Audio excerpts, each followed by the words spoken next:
Hi, என் பேர் விக்னேஷ். நான் தூத்துக்குடியில இருந்து வரேன். அல்ட்ரா பயோ ஹேர் டிரான்ஸ்பிளான்ட் கிளினிக்ல வந்து நான் ஹேர் டிரான்ஸ்பிளான்ட் பண்ணியிருக்கிறேன். லாஸ்ட் மார்ச் பண்ணேன். எனக்கு இந்த கிளினிக் வந்து சோஷியல் மீடியா மூலமா தெரியும். கொஞ்சம் ஒரு ஃப்ரெண்டும் சொன்னார் இதை பற்றி. சோஷியல் மீடியாவில் பார்த்துட்டு யூடியூப், இன்ஸ்டாகிராம் மூலமாக தான் இந்த கிளினிக் தெரிஞ்சு நான் வந்தேன். மார்ச்சில் வந்து நான் சர்ஜரி பண்ணேன். இப்போது நவம்பர் ஆச்சு, 8 மந்த்ஸ் ஆச்சு. ஸோ 8 மந்த்ஸ் ரிசல்ட்ஸ் தான் இது. So after surgery 3 PRP 6 GFC complete பண்ணியிருக்கிறேன் என்னையோட.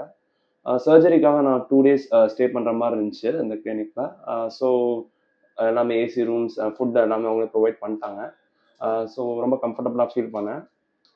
ஃபர்ஸ்ட் இனிஷியலாக சர்ஜரி பற்றி கொஞ்சம் பயந்துட்டு இருந்தேன். கொஞ்சம் பயம் இருந்துச்சு. ஏன்னா தெரிஞ்சவங்க யாருமே இந்த மாதிரி ஹேர் டிரான்ஸ்பிளான்ட் சர்ஜரி பண்ணவங்க யாரும் எனக்கு தெரியாது. ஸோ ஃபர்ஸ்ட் டைம் நான் தான் பண்ண போகிறேங்கிறப்போ ஒரு மாதிரி பதட்டமாக இருந்துச்சு. ஸோ இங்கே கிளினிக்கில் எல்லாமே ரொம்ப கான்ஃபிடென்ட்டாக பேசினாங்க. ஸோ ஒரு ஒரு ரிஸ்க் எடுத்து தான் என்னை பொறுத்த வரைக்கும், வீட்டில் பொறுத்த வரைக்கும் ஒரு ரிஸ்க் தான் இது. ரிஸ்க் மாதிரி நினச்சிட்டு வந்தேன். பட் இப்போ நான் பண்ணதுக்கப்புறம் ரொம்ப சாட்டிஸ்ஃபைடாக ஃபீல் பண்ணுறேன். எல்லாம் மற்றவங்க பயப்படுற மாதிரி இதில் எதுவுமே இல்லை. ஜஸ்ட் ஒரு நார்மல் ஒரு ப்ரொசீஜர் தான், மைனர் ப்ரொசீஜர் தான். பெருசாக ஒரு ரிஸ்க் எதுவும் இல்லை. Okay sir. இப்போ நம்ம அல்ட்ராபயோ கிளினிக் வந்து 10க்கு வந்து எவ்வளோ ரேட்டிங்ஸ் தருவீங்க நீங்கள்? 10 தருவேன் ஆக்சுவலாக. ஏன்னா நான் ஒரு 4-5 கிளினிக்ஸ் எல்லாம் விசிட் பண்ணிட்டு தான் வந்தேன். அந்த கிளினிக்ஸில் விசிட் பண்ணப்போ எனக்கு ஹேர் டிரான்ஸ்பிளான்ட் பண்ணுற ஹோப்பே போயிடுச்சு.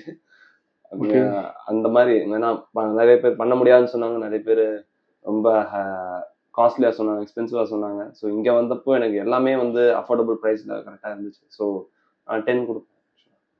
Okay, thanks for value feedback sir. Thank you.